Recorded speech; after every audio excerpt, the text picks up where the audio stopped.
ঢাকার মিরপুরে একটি নিষ্পাপ মেয়ের নির্মম মৃত্যুর মাধ্যমে মানুষের মানবিক মূল্যবোধের চূড়ান্ত অবক্ষয়ের চূড়ান্ত প্রমাণ মিলেছে। প্রিয় উপস্থিতিবৃন্দ, প্রিয় ভাই বোনেরা, এ বিষয়ে একটি কথা আজকের এই অনুষ্ঠানে আমি পরিষ্কারভাবে আপনাদের সামনে তুলে ধরতে চাই।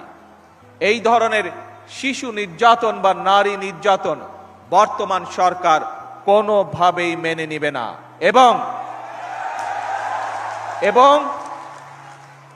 বর্তমান সরকার রামিসার এই হত্যাকারীর সর্বোচ্চ শাস্তি ইনশাআল্লাহ আগামী 1 মাসের মধ্যে নিশ্চিত করবে এবং সেই সর্বোচ্চ শাস্তি হচ্ছে মৃত্যুদণ্ড,